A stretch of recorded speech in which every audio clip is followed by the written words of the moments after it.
I am listening to nearly 100 albums from the year 1955, and I just finished listening to Tony Bennett with Cloud 7, released on Columbia. Now, I did a full length Tony Bennett ranking video on my YouTube channel, which you can check out if you go to youtube.com/musicdeepdive. But Cloud 7 is, in many ways, the first proper Tony Bennett studio record, and it's also kind of a unique one in his studio catalog.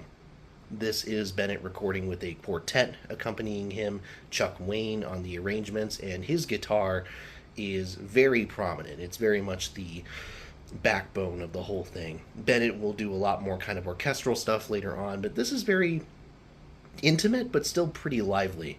And Bennett's voice, which is still very light, very breezy, he's still only in his, late 20s at this point. It works really, really well. And I think that sometimes the ensembles work in that intimate setting, and sometimes you even get a little bit more of a kind of larger ensemble feel. Thinking about the trumpet that adds to certain tracks, Al Cohn on the trumpet here, if I'm not mistaken, on tracks like Old Devil Moon.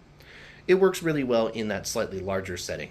But again, it still contrasts with the larger orchestral accompaniments that Bennett had already been working with and would continue to work with in future years.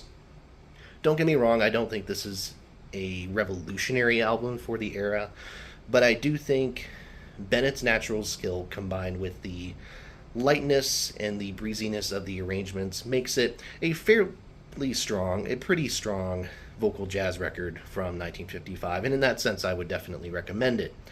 Tony Bennett, Cloud 7, recommended, I think even for people who are not Tony Bennett fans. I think there's some crossover appeal there, so take that into consideration as you will. Tony Bennett, Cloud 7, good album, would recommend it.